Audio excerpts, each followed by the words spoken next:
Welcome to the Stephen Mansfield Podcast.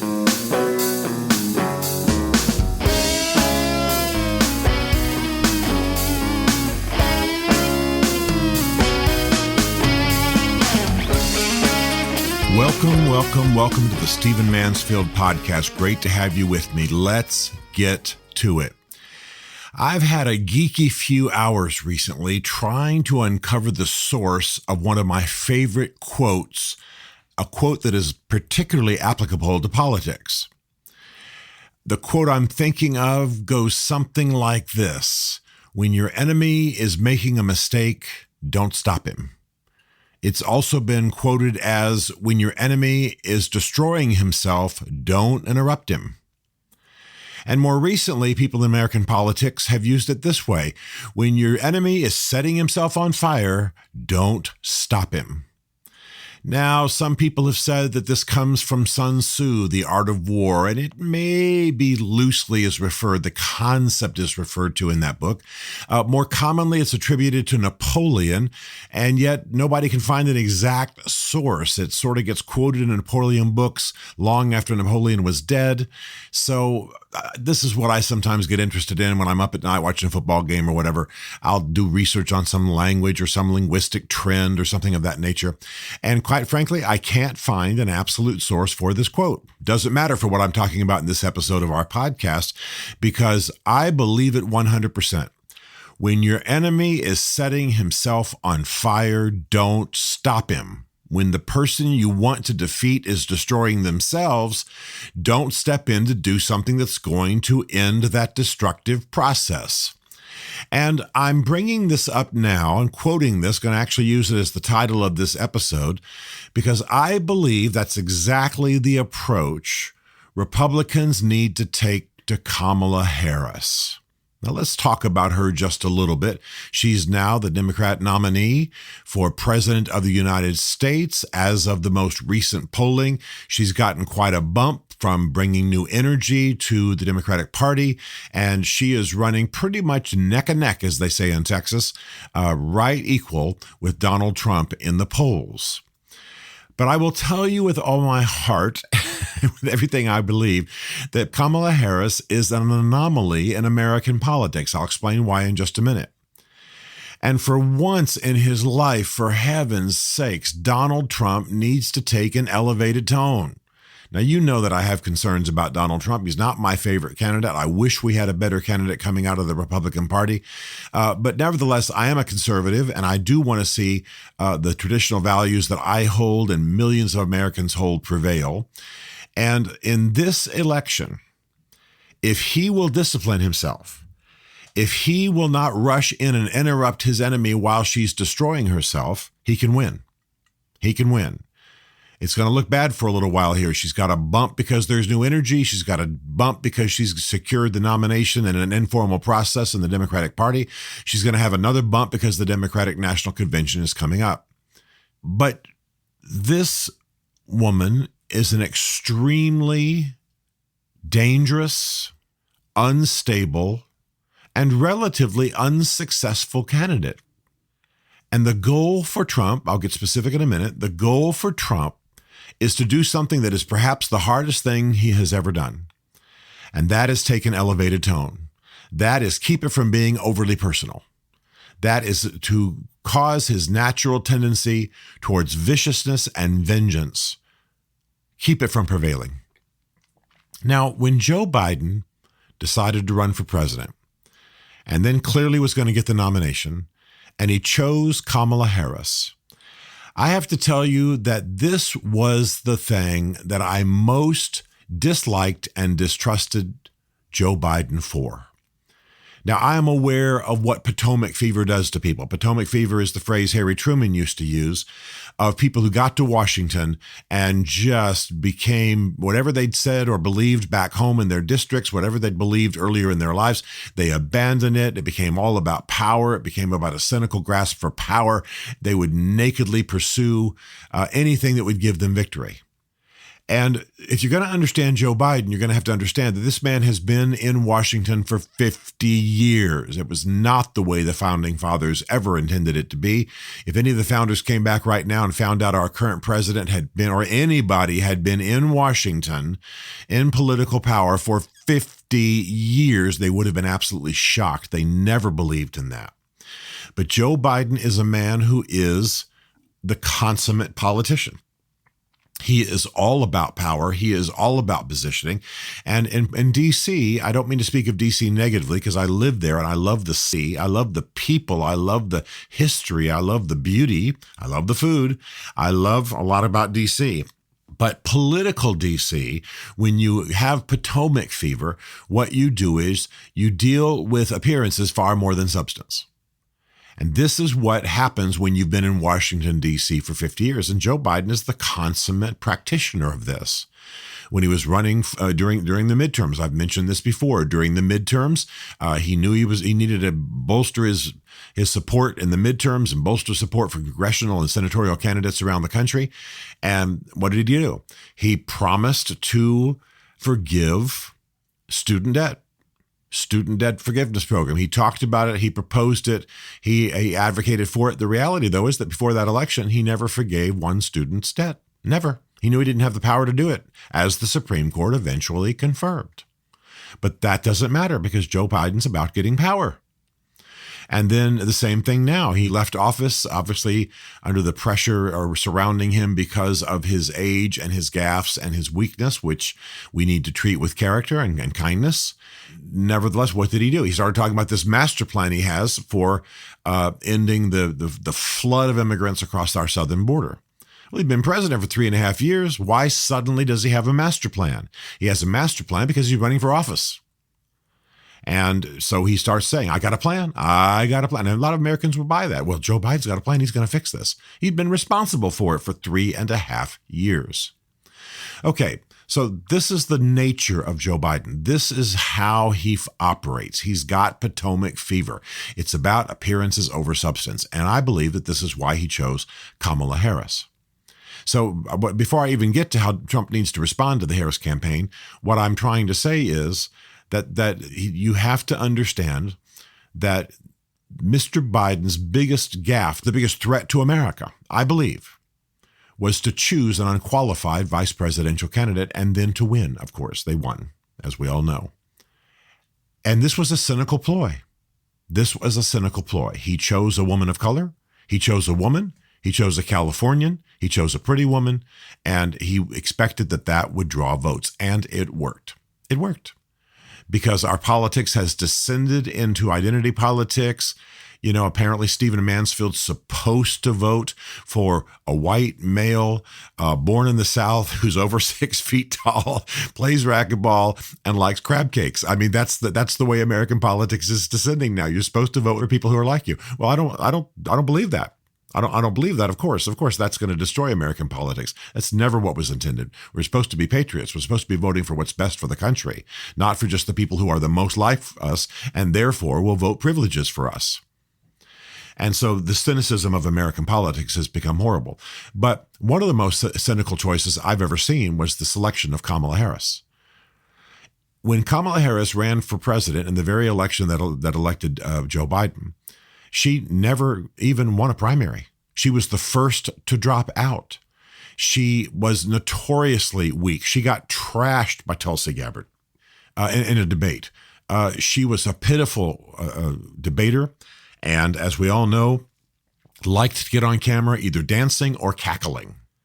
Now, I have already said in this podcast that she's a person who's got greater substance than most people on the right think she has, and I'll review that quickly. She was the district attorney for San Francisco. She eventually became the California Attorney General. She then became a U.S. Senator. She then became Vice President.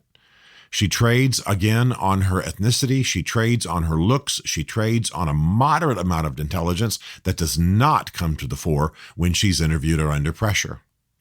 She is symbolic. Most of the people who have worked with her consider her vain and vacuous. That's a phrase we ought to be using and thinking about. I'm not trying to be vicious, but I'm talking about the people who have worked with her.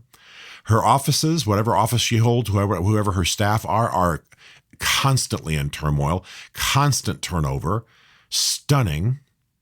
And Joe Biden chose her because she was a West Coast woman of color. She was further to the left than him.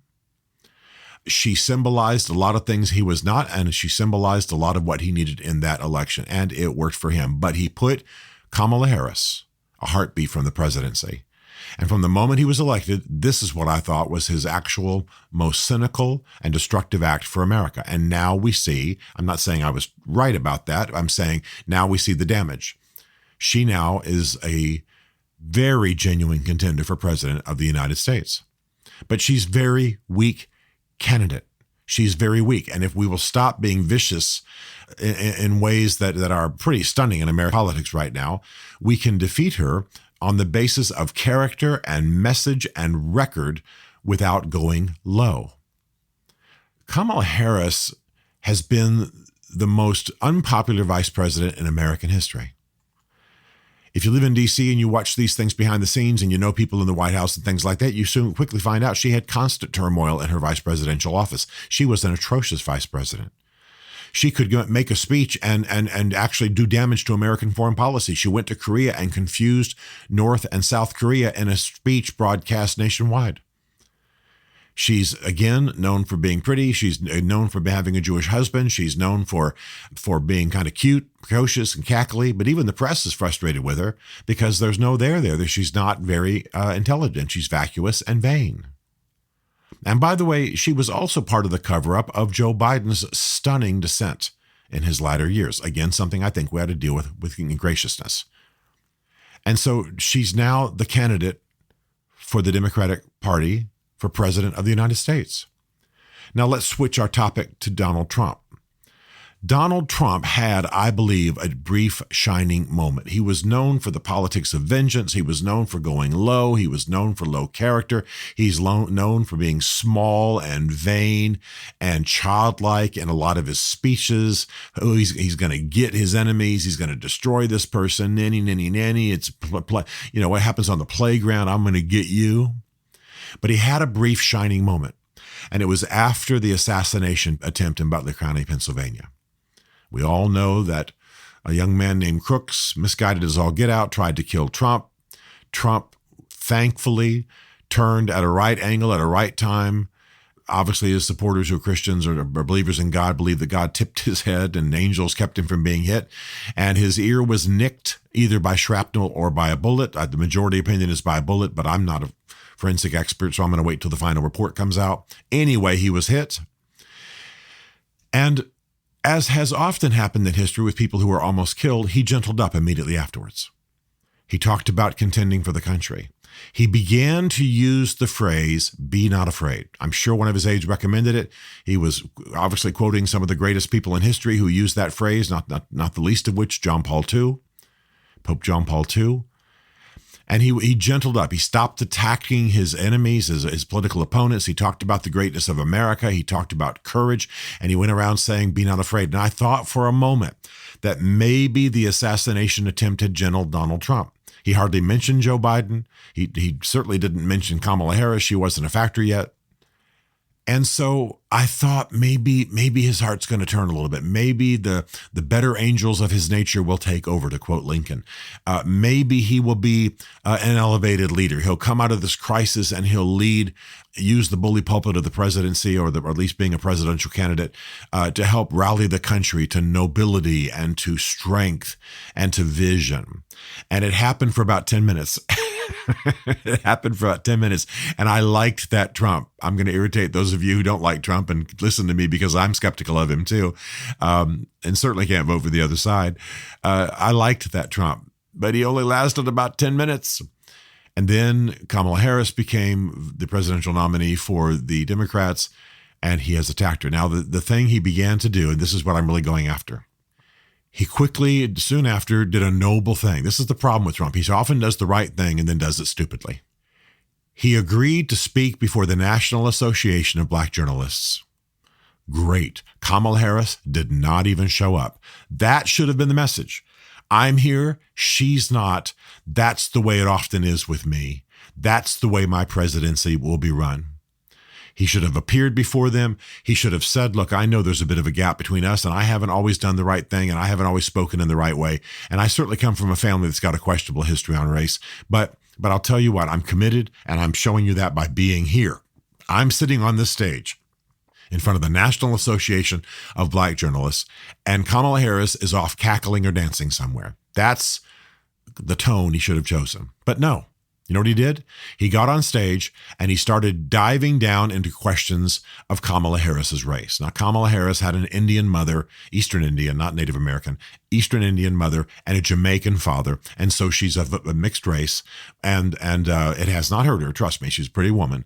And she also learned a lot of things by having parents who were smart and accomplished, but also what we might call underclasses. If you're an sari-wearing Indian woman, you're going to deal with some persecution. If you're a Jamaican with that accent, no matter how accomplished you are, you're going to deal with some opposition and some bigotry. And she should draw on that, and she should build on that. Okay? Well, Trump decides in front of the National Association of Black Journalists to question her race. Starts talking about whether she's black or she's not, or is she Indian or she's not. Well, she was Indian, and then she became black for political purposes. And he starts drilling down into all that, which is nothing but queasy making. It's only going to make people upset. It's only going to, why? Kamala Harris's race is not the issue. Let's not attack her. Let's not attack her for her morally questionable background. Trump, you've got one too. Let's not attack her for being a woman.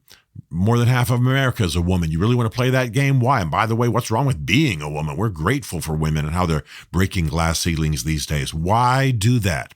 Don't go on stage in front of the National Association of Black Journalists and start questioning a woman's race and be cynical about it. Talk about the fact that she has helped create some of the blue state city hellholes that are bedeviling this country. That she talked about defunding the police. She was an advocate for that. She was an advocate for Black Lives Matter, which turns out to be an unbelievably corrupt organization. She was an advocate for decriminalizing a huge amount of behavior. You see these smash and grabs on television where a bunch of inner city youth go in and bust up the glass cases of a jewelry store and start taking things, or walking off with boxes full of shoes, the highest selling expensive athletic shoes. Well, Kamala Harris helped create that because she wanted to decriminalize a great deal of behavior. Good job. Well, now you've got the criminal hellhole of California. And people are leaving it in droves. Unbelievable. Elon Musk has moved all of his operation out of California to Texas. Texas ought to be putting a picture of Kamala Harris on its State House wall, thanking her for the billions of dollars that are flooding into Texas. Businesses everywhere, other industries are moving out of California. And a lot of that was Kamala Harris's doing. So you see what I'm trying to say. If Donald Trump would not just be magnetically pulled to the small and the racist and the personal and I'll say the sexist in the sense that he attacks women more viciously by far than he attacks men, and talks about blood coming out of everywhere and nasty stuff like that. If he could be the Donald Trump that emerged for, like I say humorously, 10 minutes after the assassination attempt, be not afraid, America. Let's be great again. Let's fight for our country. Let's be the people our founding fathers envisioned us being, with the modifications, of course, about gender and race that needed to be made. Let's be a noble nation. Let's cling to God and rise up in this troubled time. That's who he was for 10 stinking minutes. But no. Kamala Harris now, the Democratic nominee, and Trump sees red. Trump is like a bull seeing that red cape in the bull ring, and he's just charging, and he's going to be vicious, and he's going to be small, and he's going to be angry, when the reality is that Kamala Harris is a danger to America. Kamala Harris has been the most unpopular vice president in American history. By the way, she has also been part of the cover-up, and there absolutely was one in the White House, of how badly off Joe Biden was. And again, I don't believe we should engage in vicious ageism, as I've said in this podcast and others. But I do believe there was a cover-up, and it's quite obvious that the man was not qualified to be president, and Kamala Harris was one of the architects of that cover-up. So there's so much to knock about her. There's so much to lay at her door that is a negative trend in American history right now. And so, Mr. Trump, my Republican friends, my conservative friends in Congress, in the Senate and in the House, my conservative friends who are running campaigns around the country and running for office and working behind the scenes and doing noble things. When your enemy is making a mistake, when your enemy is setting herself on fire, don't interrupt her. Her record's atrocious. Her behavior is unconscionable. Her speech-making is laughable. She is a symbol. She is vain and vacuous. The problem is we have a presidential nominee on the Republican side who tends sometimes the same way. If we'll be noble, if we'll be elevated, if we'll talk vision, and if we will, sure, I'm not saying don't attack Kamala Harris, but don't attack her for being a woman or based on her race. Attack her for her atrocious ethics, for her atrocious politics, for her extreme left-wing folly, for her empty-headed policies and speech-making. She's going to implode. She's going to run a bad campaign. She's eventually going to have to get before the press. Even the press is realizing she's running the Joe Biden campaign tactic of never sitting down with the press. She's doing only highly scripted speeches at highly organized events in the South, where obviously African Americans thrilled to have a black candidate. And that's great. That's their privilege. That's right. That's how everybody would feel. If you had a Native American running, people would flood. Native Americans would flood out of the places where they are concentrated, largely in the Midwest and Oklahoma, and they would flood to the events. That's how it works in America. But it's perfectly fine.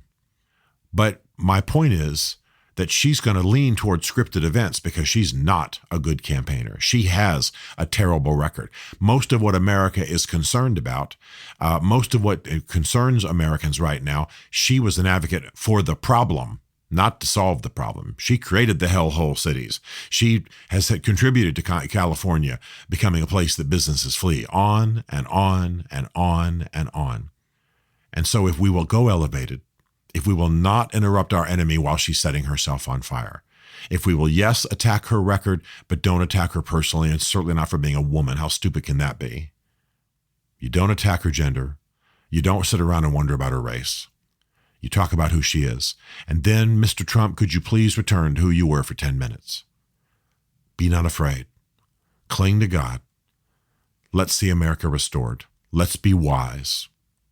And Mr. Trump, don't ever mention, in fact, stop thinking about getting vengeance on your enemies and destroying people and putting people in jail and all that silliness that has tainted and damaged American politics and reduced you.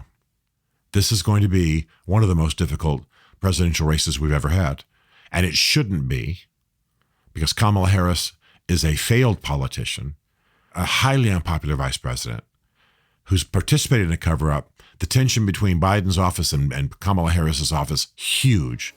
They don't really even like her very much. And yet, she's going to be a serious contender, largely because of the behavior of Donald Trump, unless he turns himself.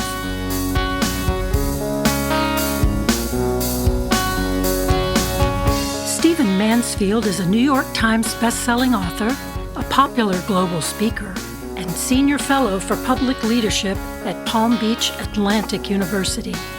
His groundbreaking books on faith and society include The Faith of George W. Bush, The Search for God in Guinness, Mansfield's Book of Manly Men, and Lincoln's Battle with God. Learn more at stephenmansfield.tv.